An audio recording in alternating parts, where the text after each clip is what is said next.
ఒక వ్యక్తి యేసు ప్రభుని రక్షకుడుగా, దేవుడు పంపించిన దేవుని కుమారుడుగా చూడకుండా ఒక మంచి బోధకుడు అనే కాన్నే నిలబడిపోయారు కొండ మీద ప్రసంగం చదివి. ఎందుకంటే అందులో తప్పు వేలెత్తి చూపడానికి అందులో ఏ తప్పు లేదు కదా. కాబట్టి ఒక మంచి బోధకుడు మంచి మాటలు చెప్పాడు అనే కాన్నే ఆగిపోయారు. కానీ అది తప్పు. ఆయన రక్షకుడు, మనుషులను రక్షించడానికి వచ్చినటువంటి దేవుని కుమారుడు అని చెప్పి బైబుల్ మాట్లాడుతుంది.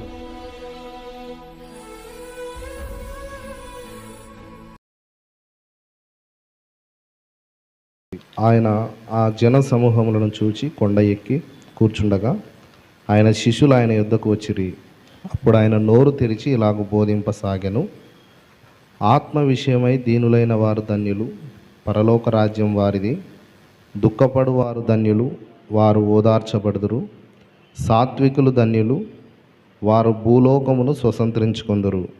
నీతి కొరకు ఆకలి దప్పికలు గలవారు ధన్యులు, వారు తృప్తిపరచబడుదురు.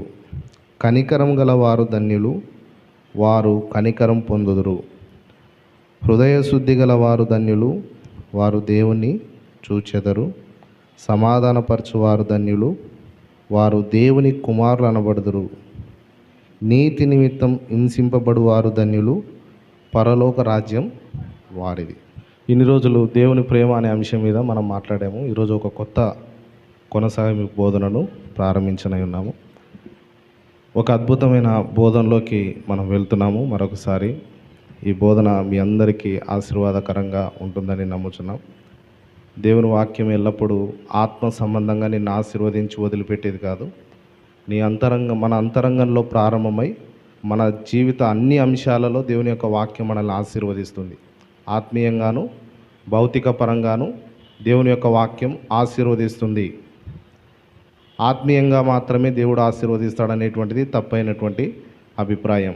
దేవుని యొక్క వాక్యాన్ని సరైన విధానంలో మనం అర్థం చేసుకున్నప్పుడు అది మన ఆత్మను సరిచేయడంతో పాటు, మన మనసును సరిచేయడంతో పాటు, మన జీవిత అన్ని అంశాలలో మనం ఆశీర్వాదకరంగా జీవించడానికి దేవుని యొక్క వాక్యం మనల్ని నడిపిస్తుంది.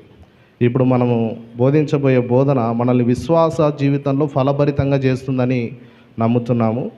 అలాగే మన జీవిత అన్ని అంశాలను గురించి ఇక్కడ మాట్లాడడం అనేటువంటిది జరుగుతుంది. మనం ఏం బోధిస్తున్నాం అని చెప్పడానికంటే ముందుగా మన బోధన యొక్క ఉద్దేశం ఒకసారి నేను చెప్పాలని ఆశపడుతున్నాను. ఇది కూడా ఒక కొనసాగింపు బోధన. దేవుని ప్రేమను గురించి ఎలాగైతే కొనసాగించామో ఇది కూడా కొనసాగింపు బోధన. దేవుని చిత్తం అయితే కూడి వచ్చినప్పుడంతా మనము నిదానంగా దేవుని యొక్క వాక్యాన్ని స్పష్టంగా అర్థం చేసుకుంటూ మనం దీవించబడాలనేదే ఈ కొనసాగింపు బోధన యొక్క ఉద్దేశం. ఇది ఎలాగుంటుందంటే, ఒక ఇంటికి తలుపులు తెరిచిన తర్వాత, ఇంటి లోపలికి వెళ్ళిన తర్వాత ఎలాగ కిచెను, హాలు, బెడ్రూము, పిఓపి, మంచి లైట్స్, ఫ్యాన్స్, తర్వాత ఇంట్లో మంచి వస్తువులు పెట్టుకుంటే వస్తువులు, కబోర్డ్స్, ఇలా ఎలాగైతే ఉంటాయో వాకిలి ఒకటే, కానీ లోపలికి వెళ్ళిన తర్వాత చాలా అంశాలు మనం ఇంట్లో చూడగలుగుతున్నాం. ఈ కొనసాగింపు బోధన కూడా అటువంటిదే. ఎందుకంటే చాలాసార్లు ఎందుకు ఇంతగా కొనసాగించాలి ఒకే అంశం మీద అనే ఆలోచన, సందేహం ఉంటే అందుకే ఈ ఉదాహరణ చెప్తున్నాను. ఓపెన్ చేయడానికి తలుపు ఒకటే, కానీ లోపలికి వెళ్ళిన తర్వాత అనేకమైన విషయాలు మనం నేర్చుకుంటున్నాం. కొత్తగా కొనసాగింపు బోధనను మన సంఘమైనటువంటి అనుబంధ సంఘంలో ప్రాగటూరులో ఒక 6 వారాలు చిన్న అంశం బోధించాను. 6 వారాలు చిన్న అంశం బోధించాను. కొనసాగింపు బోధన గురించి కొంతమందికి ఆలోచన, ఐడియా ఉండదు. ఎందుకు ఇన్ని వారాలు ఒక అంశాన్ని గురించి బోధించాలని చెప్పి. అందులో ఒక విశ్వాసికి సందేహం వచ్చింది, ఎందుకు సార్ ఇన్ని వారాలు బోధించాలి ఒకే అంశం మీద, కొంచెం బోరుగా అనిపిస్తుంది. కొత్త విషయాలు అంటే అదే చెప్తున్నా, ఓపెన్ చేయడానికి తలుపు ఒకటే, కానీ లోపలికి వెళ్ళిన తర్వాత ఎన్ని విషయాలు జీవితానికి సంబంధించినవి ఉన్నాయని వాళ్ళు ఇప్పుడు సిట్రైట్ అయ్యారు. ఇంకో ఉదాహరణ ఏంటంటే, ఇలా బోరుగా ఎప్పుడు అనిపిస్తుందంటే మనం ఏం బోధిస్తున్నాం అనేటువంటిది ఆలోచించినప్పుడే, మనం ఇంట్లోకి వెళ్ళినప్పుడు ఒక శాంసంగ్ టీవీ కొన్నామనుకోండి. ఒక కొత్త బోధన ప్రారంభిస్తున్నాం కాబట్టి క్లారిటీ ఇస్తున్నా మీరు అర్థం చేసుకోవడానికి. ఇంట్లోకి వెళ్ళినప్పుడు ఒక టీవీ కొన్నాం, శాంసంగ్ టీవీ కొన్నాం అనుకోండి. ఆ టీవీ ఇంట్లో పెట్టిన తర్వాత శాంసంగ్ అనే పేరు, టీవీ 4 మూలల ఫ్రేమ్ ఉంటుంది కదండి, ఆ 4 మూలల ఫ్రేమ్ చూసుకుంటుంటే బోరే వస్తుంది. శాంసంగ్ పేరు, ఆ 4 మూలల ఫ్రేమ్ చూడకూడదు. టీవీ ఆన్ చేసి అందులో వచ్చే ప్రోగ్రామ్ చూస్తేనే టీవీలో ఏం వస్తుంది అది మనకు అర్థమవుతుంది కదండి. కాబట్టి బోధించే బోధనలో శాంసంగ్ టీవీ అని 4 ఫ్రేములు చూస్తూ ఉండకూడదు. అందులో నుంచి చదివిన వచనమైన ఎన్ని అంశాలు మనం నేర్చుకుంటున్నాం. ఒక్కోసారి ఒక విధానంలో దేవుని యొక్క వాక్యము మనకు అర్థమవుతుంది. ఇది ఒకసారి చదివిన తర్వాత అందులో ఏముండదు అనుకుంటే నేనైతే అది అంగీకరించను. ఎందుకంటే దేవుని యొక్క వాక్యం జీవం కలిగినది. ఒకసారి చదివిన తర్వాత అందులో ఏ విషయాలు ఇంకా లేవు అంటే అది అసత్యం. కాబట్టి నేను కూడా ప్రారంభంలో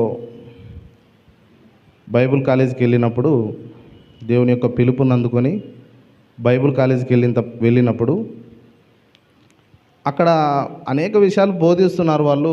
ఈ పరిశుద్ధ గ్రంథం చదవడం ప్రారంభించాను. అప్పుడే బైబిల్ కాలేజీకి వెళ్ళిన తర్వాతనే పరిశుద్ధ గ్రంథం చదవడం ప్రారంభించాను మొదటి నుంచి. అంతకుముందు నేను చదవలేదు. అంతకుముందు మేము క్రైస్తవ మార్గం కాదు మాది. అలా దేవుని యొక్క పిలుపు ఎందుకు ప్రేరేపించాడు పరిచర్య కొరకు వెళ్ళాము, తర్ఫీదు తీసుకుంటున్నాము. అప్పుడు దేవుని దగ్గరకు వచ్చిన తర్వాత ఈ పరిశుద్ధ గ్రంథంలో ఏముంది, ఈ 66 పుస్తకాలు ఒకవేళ ఎన్నాళ్ళు బోధించవచ్చు, చదువుకుంటూ వెళ్తే 1 సంవత్సరం అని కొంతమంది ప్రణాళిక ఇస్తున్నారు. ఆసక్తి ఉంటే ఇంకా బైబిల్ని మనం తగిన సమయంలో చదవచ్చు మొత్తం. నాకు అనిపించింది అప్పుడు నిజంగా ప్రియ దేవుని బిడ్డలారా, ఈ బైబిల్ మహా అంటే 1 సంవత్సరం 2 ఏళ్ళు 3 ఏళ్ళు ఒకవేళ చిన్నగా మనం చదువుకుంటూ పోయినా కూడా 3 ఏళ్ళు చెప్పి ముగించవచ్చు. ఆ తర్వాత ఇందులో ఏముంది ఇంకా బోధించడానికి, ఆ తర్వాత ఏం చేయాలి అని అనిపించింది అప్పుడు. కానీ ఇప్పుడు అనిపిస్తుంది పరిశుద్ధ గ్రంథము అందులో ఉన్నటువంటి విషయాలు బోధించి చెప్పడానికి జీవితం సరిపోదనిపిస్తుంది. అన్ని విషయాలు పరిశుద్ధ గ్రంథంలో దాగి ఉన్నాయి. ఎందుకంటే ఇది జీవ గ్రంథం. కాబట్టి ఒక విషయాన్ని మనం అప్పటికే అయిపోయింది ఇంకా అందులో ఏమి లేదనేటువంటిది ఆ ఆలోచనతో మనం ఎప్పుడు కూడా ఉండకూడదు. వాక్యంలో ఎల్లప్పుడూ కూడా అనేకమైనటువంటి విషయాలు ఇమిడి ఉన్నాయి. అది నేర్చుకోవడానికి మన మనసు సిద్ధపరచుకోవాలి. అయితే ప్రారంభించబోయే బోధన ఏంటంటే యేసు బోధించిన కొండమీది ప్రసంగం. ఇది తలుపు లాంటిది, తాళపు చెవి లాంటి వచనాలు కొన్ని ఉన్నాయి ఇందులో. అవన్నీ కూడా మనం చూస్తూ ముందరకు వెళ్తాం. యేసు బోధించిన కొండమీది ప్రసంగం, సెర్మన్ ఆన్ ది మౌంట్, ఈ యొక్క అంశం మీద బోధించనై ఉన్నాము. ఇందులో కొండమీది ప్రసంగము 5వ అధ్యాయం, 6వ అధ్యాయం, 7వ అధ్యాయం, ఈ 3 అధ్యాయాలు కూడా యేసు బోధించినటువంటి కొండమీది ప్రసంగం. ఈ 3 అధ్యాయాలు కూడా. కానీ ఇందులో చాలా అంశాలు యేసు ప్రభువు బోధించాడు. మనిషి జీవితానికి సంబంధించినటువంటి అనేక విషయాలు ఇందులో బోధించాడు. చూస్తే మొదట ధన్యతల గురించి మాట్లాడుతూ ఉన్నాడు. చెప్తాను ఏమేమి బోధించాడు అనేటువంటిది.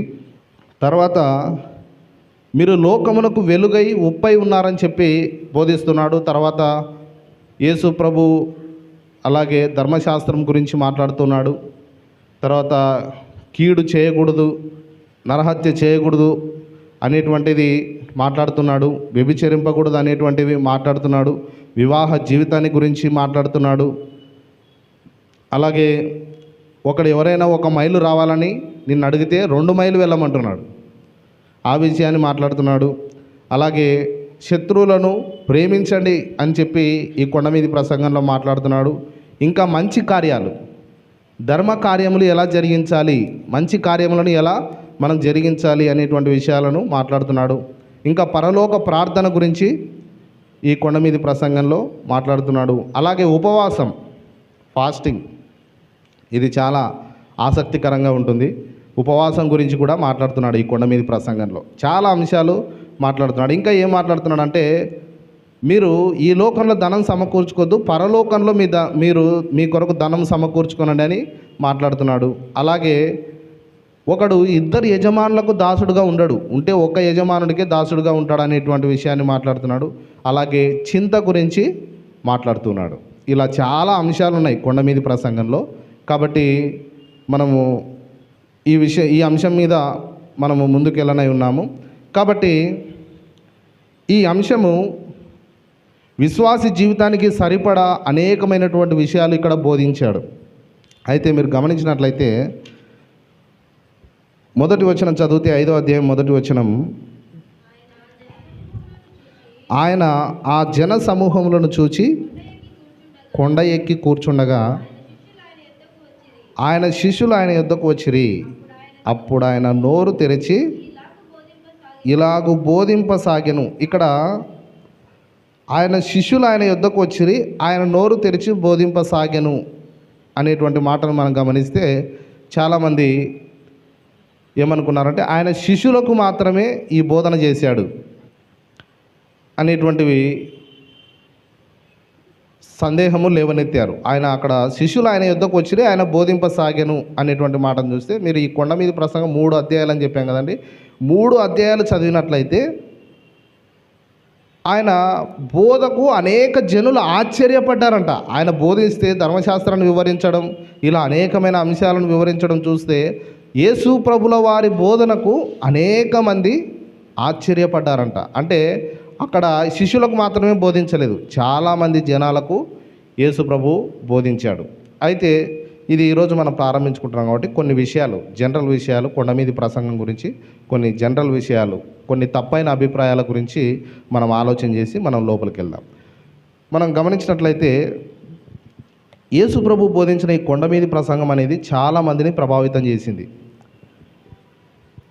ప్రభావితం చేసినప్పుడు చాలామంది అనుకున్నారు యేసు ఒక మంచి బోధకుడు అని అనుకున్నారు. అయితే మొదటి తప్పైన అభిప్రాయం ఏంటంటే ఈయన ఒక మంచి బోధకుడు అంతే.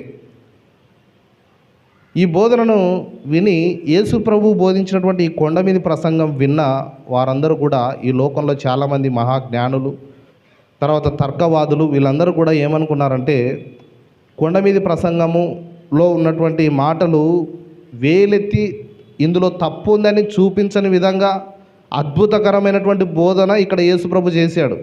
ఈ బోధన విన్న కొంతమంది కాదు అని చెప్పలేక ఆయన ఒక మంచి బోధకుడు అనే కాడ స్టాప్ చేశారు. నేను చెప్తున్నాను, ఆయన రక్షకుడుగా ఉంటేనే బోధకుడుగా ఉండగలడు. ఒక వ్యక్తిని యేసు ప్రభుని రక్షకుడుగా చూడడంలే, ఒక వ్యక్తి యేసు ప్రభుని రక్షకుడుగా, దేవుడు పంపించిన దేవుని కుమారుడుగా చూడకుండా ఒక మంచి బోధకుడు అనే కాన్నే నిలబడిపోయారు కొండ మీద ప్రసంగం చదివి. ఎందుకంటే అందులో తప్పు వేలెత్తి చూపడానికి అందులో ఏ తప్పు లేదు కదా, కాబట్టి ఒక మంచి బోధకుడు మంచి మాటలు చెప్పాడు అనే కాన్నే ఆగిపోయారు. కానీ అది తప్పు. ఆయన రక్షకుడు, మనుషులను రక్షించడానికి వచ్చినటువంటి దేవుని కుమారుడు అని చెప్పి బైబుల్ మాట్లాడుతుంది. అందుకే యేసు ప్రభు ఏమంటాడు, మత్తయి సువార్త చివరి అధ్యాయానికి తిప్పండి ఒకసారి. మత్తయి సువార్త చివరి అధ్యాయం 28వ అధ్యాయం చివరి 2 వచనాలు చదువుదాం చూడండి. కాబట్టి మీరు వెళ్ళి సమస్త జనులను శిష్యులుగా చేయుడి, తండ్రి యొక్కయు కుమారుని యొక్కయు పరిశుద్ధాత్మ యొక్కయు నామంలోనికి వారికి బాప్తిసం ఇచ్చుచు నేను మీకు ఏ ఏ సంగతులను ఆజ్ఞాపించితినో వాటన్నిటినీ గైకొనవలెనని వారికి బోధించుడి. ఇదిగో నేను యుగ సమాప్తి వరకు సదాకాలము మీతో కూడా ఉన్నానని వారితో చెప్పాను. మీరు వెళ్ళండి, సర్వలోకానికి వెళ్ళి సర్వ సృష్టికి సువార్తని చెప్పండి. నేనేమేమి బోధించానో మీకు మాత్రమే అనలే. యేసు ప్రభు బోధించిన బోధన ఒక సద్బోధన కొంతమందికి మాత్రమే ఉపయోగపడుతుంది అనేటువంటిది కాదు. యేసు ప్రభు ఏమంటున్నాడంటే మీరు వెళ్ళండి, సర్వలోకమునకు వెళ్ళి సర్వ సృష్టికి సువార్తను ప్రకటించి సమస్త జనులను నాకు శిష్యులుగా చేయండి. అంటే ఈ బోధన సృష్టి అందరికీ సంబంధించినది, అంతే కదండి. బైబిల్ బోధన కేవలం కొంతమందికి మాత్రమే అని అనుకుంటున్నారు. బైబిల్ ఒక మతానికి సంబంధించింది, బైబిల్ కొంతమందికి మాత్రమే బోధన, బైబిల్ కొంతమంది మాత్రమే వినాలి, అందరికి సంబంధించిన పుస్తకం కాదు ఇది అనుకుంటున్నారు. యేసు ప్రభు చెప్తున్నాడు, మీరు సర్వలోకానికి వెళ్ళి సర్వ సృష్టికి మొత్తం జీవరాశులన్నిటికీ ప్రకటన చేయండి, అందరికీ సువార్త చెప్పండి, అందరినీ శిష్యులుగా చేయండి, తండ్రి కుమార పరిశుద్ధాత్మ నామంలో బాప్తిసం ఇవ్వండి అని చెప్పి వారికి ఆజ్ఞాపించినాడంట. నేను ఏ ఏ సంగతులు చెప్పానో అవన్నీ పోయి చెప్పండి అంటున్నాడు. ఎవరికి చెప్పమంటున్నాడు? క్రిస్టియన్కి చెప్పండి, యూదులకు చెప్పండి, ఇశ్రాయేలీలకు చెప్పండి అని చెప్పలే. వెళ్ళండి సర్వ సృష్టికి వెళ్ళి అందరికీ చెప్పండి అని చెప్తున్నాడు. అంటే బైబిల్ బోధించే బోధన ఎవరికి అంటే సమస్త సృష్టి యావత్తుకు పరిశుద్ధ గ్రంథం ఇది, వాటిని గైకొనాలని బోధించండి అని చెప్తున్నాడు. అప్పుడు కొండ మీది ప్రసంగం ఎవరికి? అవిశ్వాసిక, విశ్వాసిక? అక్కడ శిష్యులను పిలిచి వారికి బోధించాను. శిష్యులు ఆయన యుద్ధకు వచ్చిరి, ఆయన నోరు తెరిచి ఇలాగ బోధింపసాగినని అక్కడ ప్రారంభించినప్పుడు కొంతమందికి మాత్రమే అనేటువంటిది కాదు కొండ మీది ప్రసంగం. ఇక్కడ చెప్తున్నాడు, అందరికీ బోధించండి, నేను చెప్పిన సంగతులు వెళ్ళి సర్వ సృష్టికి బోధించండి, సమస్త జనులను నాకు శిష్యులుగా చేయండి, బాప్తిసం ఇవ్వండి అని చెప్పి ఇక్కడ మాట్లాడుతున్నాడు. అంటే మొత్తానికి పరిశుద్ధ గ్రంథం ఏంటంటే మనిషి కొరకు దేవుడు ప్రేమించి ఇచ్చినటువంటి ఒక పుస్తకం ఇది.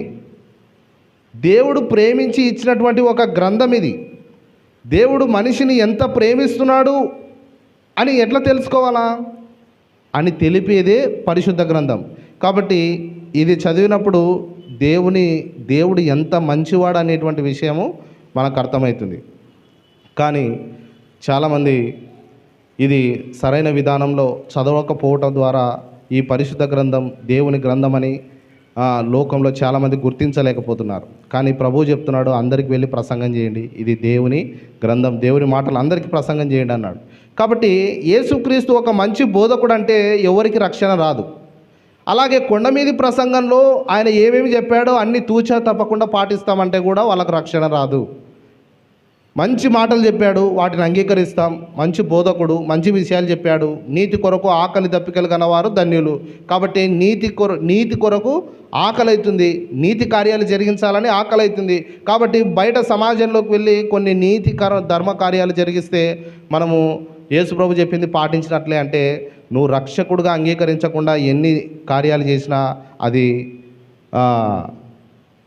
యేసుప్రభుకు మర్యాద ఇచ్చినట్లు కాదు, ఆయన బోధనకు రెస్పెక్ట్ ఇచ్చినట్లు కాదు అని చెప్పి పరిశుద్ధ గ్రంథం మాట్లాడుతుంది.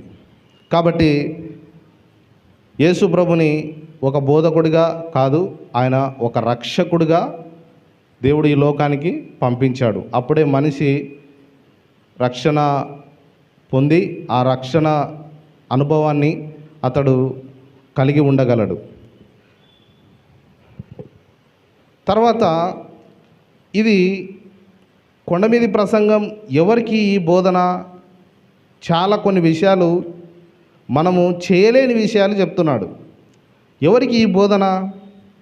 ఎవరైనా నిన్ను కుడి చెంప మీద కొడితే ఎడమ చెంప చూపి అన్నాడు. అవుతుంది అది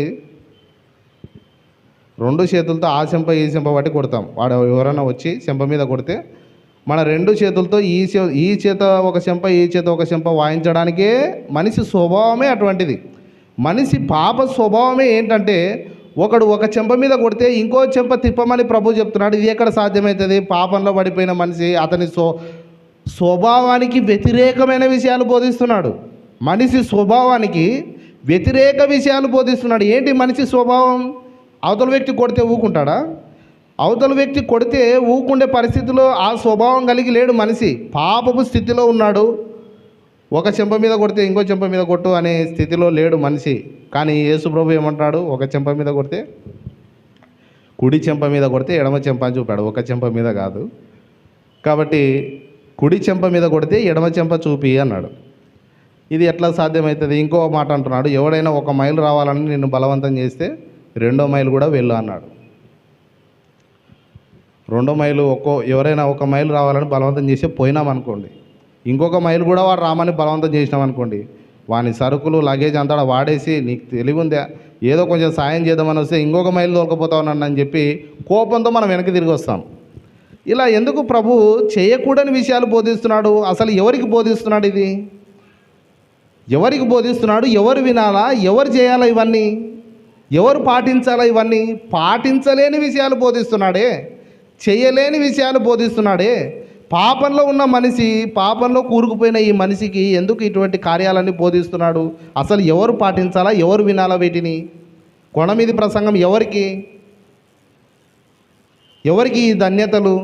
ఎవరికి ఎక్కువగా దీన్ని బోధిస్తున్నాడంటే, ప్రియ దేవుని బిడ్డలారా, ఒక విషయంలో చెప్పాలంటే బైబుల్ అధికంగా బోధించేది విశ్వాసికే. అవిశ్వాసికి ఇంతకుముందే చెప్పాము, అవిశ్వాసికి సువార్త ఒకటే, యేసు ప్రభు నీ పాపాల కొరకు చనిపోయాడు, ఆయన నమ్ముకుంటే నీ పాపాలు క్షమించబడతాయి, ఇంతే సువార్త. కానీ విశ్వాసికి చాలా బోధన ఉంది లోపలికి వచ్చిన తర్వాత. వాకిల్లో నుంచి లోపలికి వచ్చిన తర్వాత చాలా బోధన ఉంది. ఏమేం చేయమంటున్నాడు? యేసు రక్తంలో కడగబడిన నీవు, నూతన సృష్టిగా మారిన నీవు, నీలో జరిగిన మార్పు, నీలో జరిగినటువంటి మార్పును గమనించి వీటిని గైకొనమంటున్నాడు. కాబట్టి ఎవరికి ఈ కొండ మీద ప్రసంగం? యేసుప్రభు బోధించిన ఇన్ని అంశాలు ఉన్నాయి కదా కొండ మీద ప్రసంగంలో. ఇవన్నీ ఎవరికి? విశ్వాసిక, అవిశ్వాసిక అంటే విశ్వాసికే ఎక్కువగా బోధించాడు ఇక్కడ. విశ్వాసి ఇది గమనించినప్పుడు ఆధ్యాత్మికమైన జీవితంతో పాటు భౌతికపరమైన ఆశీర్వాదాలు కూడా మనం పొందుకుంటాం అనేటువంటి విషయాన్ని మనం గమనించాలి. రెండవ తప్పైన అభిప్రాయం ఏముందంటే, కొండ మీది ప్రసంగంలో పెద్దగా ఏం బోధించాడు యేసుప్రభు అంటే 10 ఆజ్ఞల గురించి బోధించాడు. ఎవరు వీళ్ళు ఈ మాట అనేది ఎవరంటే పరిసయ్యులు. ఎందుకంటే పరిసయ్యులు 10 ఆజ్ఞలు గురించి బోధించేవాళ్ళు పరిసయ్యులు. కొండ మీది ప్రసంగంలో పెద్దగా ఏముంది, అక్కడ 10 ఆజ్ఞల గురించి వివరించాడు. ఏం చేయాలా, ఏం చేయకూడదని చెప్పి అని అనుకున్నారు వాళ్ళు. ఆత్మ సంబంధమైన విషయాల గురించి ఎక్కువగా మాట్లాడాడు. అందుకే మొదటి ధన్యత గురించి ఏమంటున్నాడు? ఆత్మ విషయమై దీనులైన వారు ధన్యులు అంటున్నాడు. ఆత్మ విషయమై దీనులైన వారు ధన్యులు. ఎందుకంటే 10 ఆజ్ఞల యొక్క సారాంశము దేవుని యొక్క ప్రేమ అని చూసాము. 10 ఆజ్ఞలు ఎవరంటే 10 ఆజ్ఞలు ఈ పరిసయ్యులు ఎట్లంటే వాటిని పాటించడానికి ప్రయత్నం చేసేవాళ్ళు వీళ్ళు పరిసయ్యులు. కొండ మీద ప్రసంగంలో 10 ఆజ్ఞల గురించి వివరించాడు. కాబట్టి 10 ఆజ్ఞలు చేయొచ్చా? 10 కదా, దేవుడు ఎన్నో చెప్తాడు అనుకున్నాం, 10 చెప్పినాడు అంతే, ఆ 10 చేయలేమా అని చెప్పి అనుకునేటోళ్ళు పరిసయ్యులు. కానీ నిజానికి మీరు చెప్పండి, 10 ఆజ్ఞలు నెరవేర్చడానికి మనిషికి వీలవుతుందా? నేను చెప్తున్నాను, 9 ఆజ్ఞలు నెరవేర్చిన 10వ ఆజ్ఞ దగ్గర ప్రతి ఒక్కరు పడిపోవాల్సిందే. ఎందుకంటే నీ పొరుగు అనేది దేనిని ఆశింపకూడదు అనే దగ్గర మనిషి పడిపోతాడు. అయితే 10 ఆజ్ఞలు ఎందుకు ఇవ్వబడ్డాయి? మనము పాపపు స్థితిలో ఉన్నాము, దేవుని యొక్క వాక్యాన్ని నెరవేర్చే స్థితి మనిషికి లేదు అని చెప్పి 10 ఆజ్ఞలు చూపిస్తున్నాయి. యేసు యొద్దకు నడిపిస్తున్నాయి 10 ఆజ్ఞలు. 10 ఆజ్ఞల సారాంశము ప్రేమ అయితే ఒక పక్క, ఆ ప్రేమతో దేవుడు ఏం చేస్తున్నాడంటే దాని వెనకాల బ్యాక్గ్రౌండ్ ఏంటంటే యేసు ప్రభు యొద్దకు నడిపిస్తున్నాడు. ప్రభువా మీరే నాకు సహాయం చేయాలి, లేకపోతే నా వల్ల కాదు అని చెప్పడానికే దేవుడు 10 ఆజ్ఞలు ఇచ్చాడు. కాబట్టి 10 ఆజ్ఞలు ఇచ్చాడు. ఆ 10 ఆజ్ఞల గురించి వివరించాడు. దాన్ని మనం పాటించవచ్చు కాదు. 10 ఆజ్ఞలు ఎంత అద్భుతంగా యేసు ప్రభు వివరించాడో మనం ముందరికి వెళ్ళినప్పుడు అర్థమవుతుంది. ఆత్మ సంబంధమైన వ్యక్తి మాత్రమే వాటిని నెరవేర్చగలడు. అందుకే ఆత్మ విషయమై దీనులైన వారు ధన్యులు అంటున్నాడు. ఆత్మ సంబంధమైనటువంటి వ్యక్తి మాత్రమే, స్పిరిచువల్గా ఉన్నటువంటి వ్యక్తి మాత్రమే దేవుని యొక్క వాక్యమును గైకొని దానిని అవలంబించడానికి పూనుకుంటాడని చెప్పి పరిశుద్ధ గ్రంథం మనకు గుర్తు చేస్తుంది. అలాగే మనం గమనించినట్లయితే మూడవ తప్పైనటువంటి అభిప్రాయం ఏంటంటే కొండ మీది ప్రసంగం గురించి యుగములను నమ్మేవారు. వీళ్ళు ఎవరంటే యుగాలను నమ్మేవారు. అంటే యేసుప్రభు ఎప్పుడు వచ్చాడండి? ఏదో యుగాలు చెప్తారు కదా, అది ఆ యుగం, పాత యుగం, కొత్త యుగం, ఆధునిక యుగం, తర్వాత కలియుగం. అది యుగాలు నమ్మేవాళ్ళు ఏమనుకుంటున్నారంటే కొండ మీద యేసుప్రభు బోధించిన ఈ బోధన విని యుగములు నమ్మేవారు. అది అప్పుడు 2000 సంవత్సరాల కిందట యేసుప్రభు ఆయనకు ఒక విపత్తు జరిగింది. సిలువ ఏంటది? 2000 సంవత్సరాల కిందట ఏదో విపత్తుగా హఠాత్తుగా ఆ వ్యక్తిని సిలువ వేశారు అంతే. ఆయన రక్షకుడుగా చూడడం లేదు, మనుషుల పాపాల కొరకు ఆయన రక్తం చిందించాడని చూడడం లేదు. అప్పుడు 2025-26 సంవత్సరాల కిందట అప్పుడు ఒక మంచి మనిషి కొండ మీద ప్రసంగం ఎంత అద్భుతంగా చేశాడు. ఆ మంచి వ్యక్తిని అనుకోకుండా సిలువ వేశారు. ఏదో ప్రకృతి విపత్తుగా అట్లా జరిగిపోయింది అని వీళ్ళు అనుకుంటున్నారు. కాబట్టి ఎప్పుడో ఆయన సిలువ వేసిన ప్రసంగం మనకి ఇప్పుడేం పనికిరాదు, మనకి ఇప్పుడేం ఉపయోగపడదు. అది ఎప్పుడో ఒక వ్యక్తికి జరిగినటువంటి సంభవము. అంటే వీళ్ళు యుగములను పరిస్థితులను నమ్మేవారు కాబట్టి ఈ యుగానికి ఇది పని చేయదు, అప్పుడు ఆ యుగంలో అట్లా జరిగిపోయింది అని అంటున్నారు. నేను చెప్తున్నాను, చాలామంది కూడా ఏమనుకుంటారంటే ఈ ఆధునిక యుగంలో ఆ పాత గ్రంథం బైబుల్ బోధించుకొని ఏముంది అందులో? ఇప్పుడు మారిన ఆధునిక యుగం స్టైల్ ఏంది, పరిస్థితి ఏంది, వస్త్రాధారణ ఏంటి, ఇంత ఆధునిక యుగం ఇది.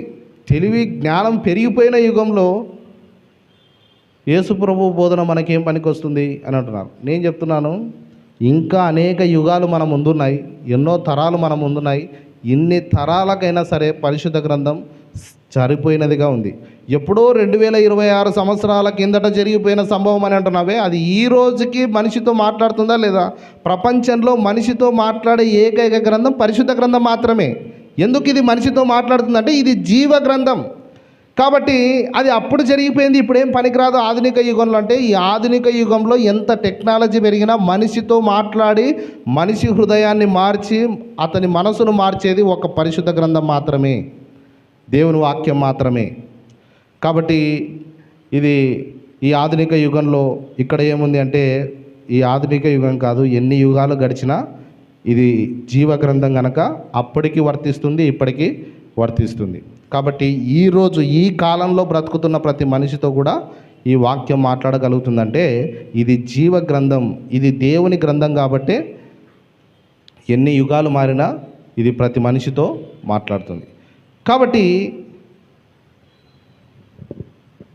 తిరిగి జన్మించినటువంటి వ్యక్తి మాత్రమే దీన్ని అర్థం చేసుకుంటాడు. పరిశుద్ధ గ్రంథాన్ని ఎవరు అర్థం చేసుకుంటారంటే తిరిగి జన్మించిన వ్యక్తి మాత్రమే అర్థం చేసుకోవడానికి అవకాశం ఎక్కువ ఉంది. కాబట్టి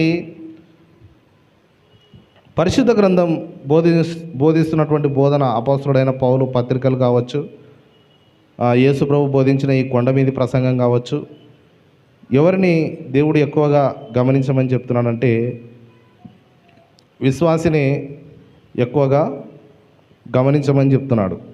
ఎందుకంటే మీ వెలుగును అన్యజనుల ఎదుట ప్రకాశింపనీయుడి అంటున్నాడు. ఒక విశ్వాసి వెలుగు అన్యజనుల ఎదుట ప్రకాశింపనీయుడి అని అంటున్నాడు కదా. అదే కొండ మీది ప్రసంగంలో మనం చూసినట్లయితే ఒకసారి తిప్పండి, మత్తయి సువార్త 5వ అధ్యాయం. ఇక్కడ ధన్యతల గురించి మాట్లాడుతున్నాడు. అంటే సంతోషంగా ఎలా ఒక మనిషి బతకగలడు అనేటువంటి విషయాలనే ఇక్కడ మాట్లాడుతున్నాడు. ఆ ధన్యతల గురించి మాట్లాడుతూ మొదటి ధన్యత ఏమంటున్నాడు 3వ వచనంలో, ఆత్మ విషయమై దీనులైన వారు ధన్యులు, పరలోక రాజ్యం వారిది. ఆత్మ విషయంలో పరలోక రాజ్యం ఎటువంటి వారిది అంటాయా? ఆత్మ విషయంలో దీనులైన వారిది పరలోకం, వాళ్ళే ధన్యులు అని అంటున్నాడు. పరలోక రాజ్యం ఎటువంటిది వారంటే ఆత్మ సంబంధమైన విషయాలను గమనించే వారికే పరలోక రాజ్యం అటువంటి వారిది అంటున్నాడు. వారు ధన్యులు అంటున్నారు. బైబిలు భౌతికంగా అర్థం కాదు, శారీరకంగా అర్థం కాదు. ఈరోజు బైబిల్ చదువుతున్నారంటే అందరూ చదువుతున్నారు, చాలామంది తప్పులు వెతకడానికే చదువుతున్నారు.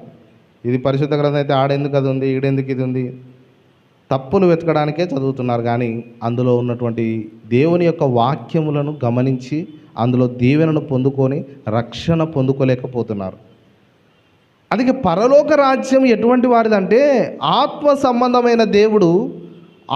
సంబంధమైనటువంటి దేవుడు, ఎవరి కంటికి కనబడినటువంటి దేవుడు, ఆ దేవుడు బోధించిన బోధన ఎటువంటిది, ఆయన గుణలక్షణాలు ఎటువంటివి, ఆయన ఎంత ప్రేమామయుడని చెప్పి ఎవరికి అర్థమవుతుంది అంటే ఆత్మ సంబంధమైన వ్యక్తికి మాత్రమే అర్థమవుతుంది.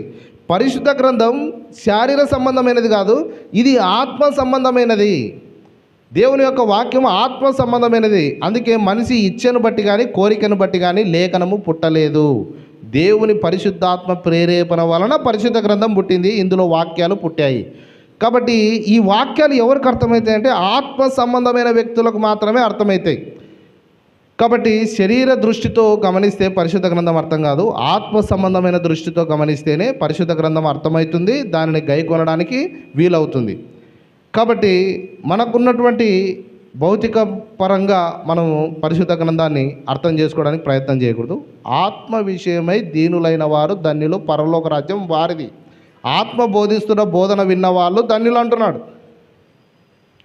మొత్తానికి ఈ ధన్యతల గురించి ఏం చెప్తున్నాడంటే సంతోషం ఎలా కలుగుతుంది అంటే వాక్యము గైకొన్నప్పుడే సంతోషం కలుగుతుంది అంటున్నాడు. హల్లెలూయా. దేవుని యొక్క వాక్యమును విని దాన్ని గైకొన్నప్పుడే అసలైన సంతోషకరంగా మనం ఉండగలం అంటున్నాడు. కానీ సంతోషం లోకము ఎక్కడ వెతుక్కుంటుంది? లోకంలో సంతోషం వెతుక్కుంటున్నారు. లోక విషయాల్లో సంతోషం ఉంది అని అనుకుంటున్నారు. కానీ దేవుని యొక్క వాక్యము విని దాన్ని గైకొనుటలో ఎంతో సంతోషం ఉంది, ఆనందము ఉంది కదండి. ఒక తాగే వ్యక్తి ఏమనుకుంటాడంట, పక్కన తాగనోడు ఉన్నాడు అనుకోండి, కొంచెం తాగురో ఎట్లా ఉంటుందో భలే ఉంటుంది. అసలు ఎంత సంతోషం ఉంటుంది, ప్రశాంతంగా ఆనందంగా సంతోషంగా ఉంటుంది. కొంచెం తీసుకో, నా మాట విను, నేను ఎంత సంతోషంగా ఉన్నానో తెలుసా. నిజానికి ఆ మద్యపానంలో ఇరుక్కుపోయిన వాళ్ళు సంతోషంగా ఉన్నారంటే నిజం చెప్పండి, ఎవరు సంతోషంగా లేరు. ఆర్థిక పరంగా ఇబ్బందులు పడుతున్నారు.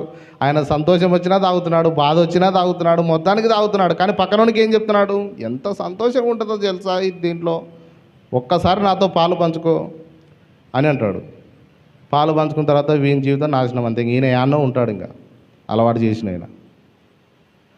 అంటే ఆ పనిలో లోకంలో ఏదో ఒక క్రియ చేస్తే అందులో సంతోషం ఉందనుకుంటున్నారు. కొండ మీద ప్రసంగంలో యేసుప్రభు ఏమంటున్నాడు? నా మాటలు వింటే అందులో సంతోషం ఉంది అంటున్నాడు. కాబట్టి యేసుప్రభు బోధించే బోధన మనిషికి సంతోషాన్ని ఇవ్వడానికి వచ్చాడు, కానీ మన సంతోషాన్ని తీసివేయడానికి ఆయన ఈ లోకానికి రాలేదనేటువంటి విషయాన్ని గుర్తు చేస్తుంది వాక్యం కదండి. కాబట్టి మనిషిని తప్పైన మార్గంలో సాతాను తీసుకెళ్తుంది. దేవుని వాక్యం ఏమి ఉంటే మీకు ఏమొస్తుంది చెప్పు? ఏదైనా తోటలోనే ఆ పిక్చర్ ప్రారంభమైంది. దేవుడు చెప్పినాడా, మీరు ఆ ఫలాలు తింటే మీరు చావరు. దేవుడు అన్నాడు, నిశ్చయంగా చచ్చెదరు. ఆ ఫలాలు తింటే మీరు నిశ్చయంగా చచ్చెదరని దేవుడు అన్నాడు. కానీ ఆపోజిట్గా, పూర్తిగా దేవుడు చెప్పిన దానికి ఆపోజిట్గా చెప్తుంది సాతాను. ఏమంటున్నాడు? మీరు చావరు, చచ్చెదరని దేవుడు చెప్తే ఆపోజిట్గా వచ్చి చావరని చెప్తున్నాడు. అంటే ఈయన్నే అర్థమైపోతుంది సాతాను ఏం చెప్తున్నాడు, దేవుడు ఏం చెప్తున్నాడు అని చెప్పి. సాతాను చావరు అంటున్నాడు, అలా చెప్తూ తప్పైన మార్గంలో నడిపిస్తున్నాడు. లేదు, ఏం సంతోషం ఉంది, లోకంలో సంతోషం ఉంది, ఆనందం ఉంది అని చెప్పి కొన్ని తప్పుడు మార్గాలలో మనుషులను నడిపిస్తూ సాతాను అందులో సంతోషం ఉంది అని చెప్పి మార్గం తప్పిస్తున్నాడు. యేసుప్రభు బోధన, ఆయన వాక్యం ఏం చేస్తుందంటే మార్గములను సరిచేస్తుంది. మార్గములను సరిచేసి సరైన మార్గంలో నడిపిస్తుంది వాక్యం. సాతాను తప్పైన మార్గాలకు వెళ్ళేటట్లు మనల్ని ప్రేరేపిస్తుంది. యేసుక్రీస్తు బోధన మనల్ని సరైన మార్గంలో నిలబెడుతుంది. ఆ మార్గంలో ఆనందం ఉంది. అది ప్రవేశించేటప్పుడు మాత్రమే ఇరుకైన మార్గం. యేసుప్రభుని నమ్ముకుంటే ఇరుకైన మార్గం అండి, ఎవరు నమ్ముకుంటారు? విశాలమైన మార్గం కదా మనకు కావాల్సింది అని అనుకుంటున్నారు. నేను చెప్తున్నాను, అది ప్రవేశించేటప్పుడు మాత్రమే ఇరుకుగా ఉంటుంది. లోపలికి వెళ్ళిన తర్వాత ఇంట్లో ఓపెనింగ్ అప్పుడు జనాలు దండికి వచ్చినారు, అందరూ ఒకటేసారి ఇంట్లో పడతారు. కానీ లోపలికి వెళ్ళే ద్వారం ఎంత ఉంటుంది? అందరు రావాలి కదా అని చెప్పి ఇంత పెద్ద తలుపు పెట్టలేం కదా, చిన్న తలుపు. దాన్ని గమనించి లోపలికి రావాలా, నిదానంగా వన్ బై వన్ లోపలికి వచ్చి ఇంట్లో ఉన్న సంతోషాన్ని అంతా అనుభవించాలి. యేసుక్రీస్తులో జీవితం ఎట్లుంటుందంటే ప్రవేశించేటప్పుడు మాత్రమే ఇరుకైన మార్గం. అందుకే లోకంలో బతికే వ్యక్తి చర్చిలోకి వస్తేనే అక్కడ ఏదో బోధన వింటున్నాడు, ఈ క్వాలిటీస్ అన్నీ నా లోపల లేవు, అయ్యే పని కాదు ఇది, అది చేయొద్దంటారు, ఇది చేయొద్దంటారు, కాబట్టి ఈ క్వాలిటీస్ అన్నీ నా లోపల యాడున్నాయి, ఎప్పుడో చూసుకుందాంలే అని చెప్పి అనుకుంటున్నాడు. కాదు, ఇరుకైన మార్గమే, కానీ ప్రవేశించు. కొంచెం అడుగు ముందరికెట్టి ఓపికతో ప్రవేశిస్తే లోపలికి వచ్చిన తర్వాత విశాలమైన సంతోషం, దేవుడు నీ కొరకు కొంచెం ఆశీర్వాదాలు నీకు కనపడతాయి. వాక్యము అలా మనల్ని లోపలికి తీసుకెళ్తుంది. వాక్యం ఇచ్చే సంతోషము నిజమైన సంతోషం. లోకం ఇచ్చే సంతోషం అల్పకాల సంతోషం. లోకమిచ్చే సంతోషం కొన్ని నిమిషముల సంతోషం. లోకమిచ్చే సంతోషం కొన్ని రోజుల సంతోషం. బైబిల్ వాక్యం ఇచ్చే సంతోషం శాశ్వత కాలంగా నీకు ఆనందాన్ని ఇస్తుంది. నీ జీవిత అన్ని అంశాలలో నిన్ను ఆనందింపజేస్తుంది దేవుని యొక్క వాక్యము. కాబట్టి సాతాను సంతోషం కొరకు లోకంలో వెతికేటట్లు చేస్తుంది, కానీ దేవుని యొక్క వాక్యంలో మాత్రమే సంతోషం ఉంది అనేటువంటిది పరిశుద్ధ గ్రంథం బోధిస్తుంది. అప్పుడు ఈ ధన్యతల గురించి ప్రభు మాట్లాడినాడు. మొదటి భాగం ధన్యతల గురించి మాట్లాడుతున్నాడు. అంటే మనిషి యొక్క జీవిత సంతోషం గురించి ఏం చేయాలా, ఏం చేయకూడదు అనేటువంటి విషయాలే ఈ ధన్యతలు. కాబట్టి దేవుని యొక్క వాక్యంలో మనము నిదానించి గమనించినప్పుడు అదే మనకు నిత్య సంతోషాన్ని ఇస్తుంది. అలాగే పరిశుద్ధ గ్రంథం బోధించేది ఏంటంటే, నీ కొరకు రక్షకుడు వచ్చాడు, ఆయన నిన్ను క్షమిస్తాడు, ఆయన నీ పాపాలన్నీ తుడిచివేస్తాడు, ఆయన నిన్ను నడిపిస్తాడు, నీ సంతోషం కొరకే యేసు ప్రభువు బోధిస్తున్నాడు అనేటువంటి విషయము అర్థమవుతుంది. మనిషి సంతోషం కొరకే ఆయన విషయాలను బోధిస్తూ ఉన్నాడు. కాబట్టి కొండ మీది ప్రసంగం ఏదో మనల్ని ఇరుకులో పెట్టాలని కాదు. 10 ఆజ్ఞలు ఎటువంటివి అంటే, నిద్రపోతున్న పిల్లోని లేపి పండు దొమ్ముకో, మొహం కడుక్కో అంటే వాడు వింటాడండి? చాలామంది పిల్లలు స్కూల్కి పంపిస్తున్నాం కదా, స్కూల్కి పంపిస్తున్నప్పుడు వాడు నిద్రపోతుంటాడు, లేచి పళ్ళు కడుక్కో, మొహం కడుక్కో అంటే వానికి విసుగ్గా ఉంటుంది. 10 ఆజ్ఞలు ఎటువంటివి అంటే అటువంటివే. నిద్రపోతున్న వాడిని లేపి మొహం కడుక్కో, పళ్ళు దొమ్ముకో అనేటువంటి 10 ఆజ్ఞలు అవి. ఆ 10 ఆజ్ఞల సారాంశం అంటే యేసు దగ్గరికి రావాలనేదే 10 ఆజ్ఞల సారాంశం. అప్పుడు దేవుని యొక్క వాక్యము సరైన విధానంలో నడిపిస్తుంది, మనల్ని దేవుని యొద్దకు నడిపిస్తుంది. కాబట్టి కొండ మీది ప్రసంగం మనల్ని ఏం చేస్తుందంటే, కొండ మీది ప్రసంగం మనల్ని పరీక్ష చేస్తుంది. కొండ మీది ప్రసంగం మీరు జాగ్రత్తగా గమనిస్తే, కొండ మీది ప్రసంగం ఒక వ్యక్తిని టెస్ట్ చేసి వదిలిపెడుతుంది. ఏంటి ఆ టెస్ట్ అంటే, ఇతడు నిజమైన క్రైస్తవుడా కాదా అని చెప్పి టెస్ట్ చేసి వదిలిపెడుతుంది ఇంకా. కాబట్టి ధన్యతల గురించి కూడా మాట్లాడుతున్నప్పుడు అదే ఈ ప్రసంగం అంతా కూడా ప్రతి క్రైస్తవుడు కూడా ఎలా ఉండాలి, యేసుని నమ్మినటువంటి ఒక క్రైస్తవుడు అతని బోధన, అతని విశ్వాసం, అతని ఎదుగుదల, అతని ఆశీర్వాదాలు ఎలా ఉన్నాయి అని చెప్పి నడిపిస్తున్నటువంటి బోధనే ఈ కొండ మీది ప్రసంగం బోధన. కాబట్టి ఇది పెట్టే టెస్టులో మనము వాక్యము పెట్టే ఆ టెస్టు, కొండ మీది ప్రసంగం పెట్టే ఆ పరీక్ష మనము గుర్తించాలి. కాబట్టి కొండ మీది ప్రసంగం ఏంటంటే మనల్ని ఆత్మీయంగాను బలపరుస్తుంది, భౌతిక పరంగాను బలపరుస్తుంది.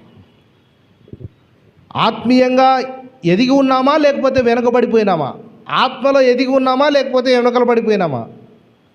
పేరు మాత్రం అబ్రహాం. చర్చికి ఎప్పుడు పోయినా అంటే 2 ఏళ్ల కింద పోయినా అంటాడు, సంవత్సరానికి ఒకసారి పోతా, జనవరి 1 రోజు పోతా అంతే, క్రిస్టమస్ వచ్చినప్పుడు పోతా. ఏం పేరు మళ్ళా? బైబిల్లో ఉన్న పేరే. మళ్ళీ దానికి తోడు పక్కింటి వాళ్ళు ఏమంటారంటే, ఈ అబ్రహాం చూసి అసలు చర్చికే వాడు పేరు అబ్రహాం, కానీ ఆయన చేసే పనులు అసలు ఆ అబ్రహాంని ఎవరు చూడమన్నారు? ఆ అబ్రహాంని కాదు చూడాల్సింది, బైబిల్లో ఉన్న అబ్రహాంని చూడాలి. పేరు మాత్రం అబ్రహాం, చర్చికి పోడు, వాక్యం వినడు, వాక్యం ఏం చెప్తుందో గమనించడు. అలా టెస్ట్ చేస్తుంది కొండ మీద ప్రసంగం. ఏం చేస్తుంది అంటే, క్రైస్తవం అంటే ఏంటి, అందులో విశ్వాసం ఏంటి, స్థిరత్వం ఏంటి, పునాది ఏంటి, ఆ పునాది మీద మనం ఎలా నిలబడాలి, మన విశ్వాస జీవితంలో ఎలా ఫలభరితంగా జీవించాలి, దేవుని యొక్క ఆశీర్వాదాలు ఎలా పొందుకోవాలి అని చెప్పి మనకి గుర్తు చేస్తుంది. అలాగే ధన్యతలలో కనబడేది ఏంటంటే, ధన్యతలను ఆసక్తిగా గైకొనాలంట. ఆసక్తిగా గైకొనాలి. ధన్యతలను ఆసక్తిగా గైకొంటే అందులో ఉన్నటువంటి దేవుని యొక్క ఉద్దేశము మనకు అర్థమవుతుంది. తర్వాత ఇందులో ఉన్నటువంటి ప్రత్యేకతలు ఏంటంటే, యేసుప్రభు బోధించిన ఈ కొండ మీద ప్రసంగం ఏంటంటే, ప్రత్యేకత ఏంటంటే, ఇది ప్రకృతి సంబంధమైనటువంటి వ్యక్తికి అర్థం కాని బోధన. ప్రకృతికి సంబంధమైనటువంటి వ్యక్తికి అర్థం కాని బోధన. ఇది ఆత్మ సంబంధమైన వ్యక్తికి మాత్రమే అర్థమయ్యే బోధన. అందుకనే మొదటి ఆజ్ఞనే చెప్తున్నాడు, ఆత్మ విషయమే దీనులైన వారు ధన్యులు అని అంటున్నాడు. కాబట్టి తిరిగి జన్మించుట జరిగిన తర్వాత వారికి బోధిస్తున్నటువంటి బోధన ఇది. అవిశ్వాసికి కావాల్సినటువంటి విషయాలు ఉన్నాయి ఇందులో, విశ్వాసికి కావాల్సినటువంటి విషయాలు ఇందులో ఉన్నాయి.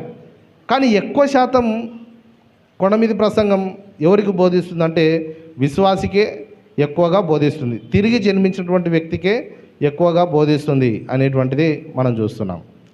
అలాగే ఇంకొక విషయం, మనము ఏది ఇష్టపడుతున్నాము అనే దాన్ని బట్టి కూడా ఇది ఉంటుంది. కొండ మీద ప్రసంగం ఎట్లుంటుందంటే, మనము చాలా రకాలైనటువంటి ఇష్టాలు కలిగి ఉంటాము. న్యాయమైన ఇష్టాలు వాక్యం ద్వారా కలుగుతాయి. ఆశ గల ప్రాణమును ఆయన తృప్తిపరుస్తాడు అంటున్నాడు. ఆశలే ఎక్కడి నుంచి వస్తాయి? వాక్యంలో నుంచి మనలో ఆశలు పుడతాయి, న్యాయమైన ఆశలు పుడతాయి. వాక్యంలో నుంచి న్యాయమైన కోరికలు పుడతాయి. వాక్యంలో నుంచి న్యాయమైన ఆలోచనలు వస్తాయి. వాక్యంలో నుంచి మనలో మంచి ప్రార్థన తయారవుతుంది. వాక్యంలో నుంచే మన పరిశుద్ధత ప్రారంభమవుతుంది. కాబట్టి మన ఇష్టాలను కూడా మార్చివేస్తుంది దేవుని యొక్క వాక్యము. మన యొక్క ఇష్టాలను న్యాయమైన ఇష్టాలుగా మార్చివేస్తుంది. మన కోరికలను న్యాయమైన కోరికలుగా మార్చివేస్తుంది. కాబట్టి విశ్వాసి దేవుని యొక్క వాక్యం వలన బలం పొందుకుంటాడు. అవిశ్వాసి లోకంలో బలం పొందుకోవాలని ప్రయత్నం చేస్తాడు. విశ్వాసికి వాక్యం ద్వారా బలం దొరుకుతుంది అన్ని పరిస్థితులకు. కాబట్టి వ్యత్యాసమైన కార్యాలు ఇందులో బోధిస్తున్నాడు. ఈరోజు ఉపోద్ఘాతం కాబట్టి కొంచెం పరిచయం కాబట్టి దీని గురించిన సందేహాలు మాత్రమే చెప్పాను. దాంట్లోకి ప్రవేశించిన తర్వాత అనేకమైన విషయాలు, మన ఆధ్యాత్మికమైన విషయాలు మనము నేర్చుకుంటాం. కాబట్టి ఇలా సందేహాలు ఉన్నాయి, చాలా సందేహాలు ఉండుట వలన వాటిని మాత్రమే మనం చూస్తున్నాం. కాబట్టి విశ్వాసి పరలోక రాజ్యానికి సంబంధించిన వాడు, లోక సంబంధుడు కాదు. అందుకనే పరిశుద్ధ గ్రంథం విశ్వాసికే ఎక్కువగా బోధిస్తూ ఉంది. ఇది అద్దంలా మనకి అన్నిటినీ చూపిస్తూ ఉంది. మనల్ని ఇంతవరకు మనము సజీవ లెక్కలో ఉండి నడిపిస్తున్నాడు అంటే దేవుని యొక్క మహాకృప. ఆయన నడిపిస్తున్నాడు, ఆయన బలపరుస్తున్నాడు. నువ్వు ఇది చేయి, ఆ తర్వాత కాదు, ముందుగా ఆయన చేశాడు కాబట్టి మనల్ని చేయమని, నడవమని బోధిస్తూ ఉన్నాడు. కాబట్టి ప్రియ దేవుని బిడ్డలారా, మనం గమనించినట్లయితే ఇలాంటి సందేహాలతో నిలబడిపోతే ఒక వ్యక్తి రక్షణ పొందుకోడు. ఒక మంచి బోధకుడు అనే చోట నిలబడిపోతే రక్షణ తన జీవితంలోకి రాదు. అందుకే ఎన్ని మంచి కార్యాలు చేసినా ఆ వ్యక్తి రక్షణ పొందుకోకుండా తన జీవితాన్ని చాలించినట్లయితే అతడు తన ఆత్మకు దేవుడు బాధ్యత వహించడు. దీపం ఉండగానే ఇల్లు చక్కబెట్టుకోవని బైబిలు మాట్లాడుతుంది. దీపం ఉండగానే ఇల్లు చక్కబెట్టుకోవాలా. లోపల ప్రాణం ఉండగానే యేసు ప్రభు దేవుడని, మనుషుల పాపాల కొరకు ఈ లోకానికి వచ్చాడని, ప్రతి మనిషి పాపం కొరకు ఆయన రక్తం ధారపోశాడని నమ్మితేనే రక్షణ. అది నమ్మకుండా, ఆయన రక్షకుడుగా అంగీకరించకుండా ఆయన చెప్పిన పనులన్నీ చేస్తున్నానంటే అది ఆయనకు రెస్పెక్ట్ ఇచ్చినట్లు కాదు.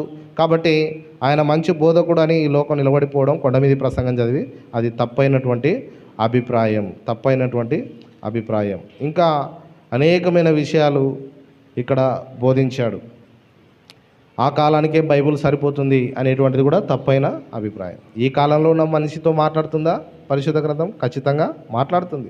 ఇంకా వచ్చే తరము, అటొచ్చే తరము పూర్తిగా యేసు ప్రభు రెండో రాకడ వరకు ప్రతి మనిషితో మాట్లాడే గ్రంథం ఏదైనా ఉందా అంటే అది ఒక పరిశుద్ధ గ్రంథం మాత్రమే. బైబిల్ మాత్రమే మనిషితో తిరిగా మాట్లాడుతుంది. హల్లెలూయా.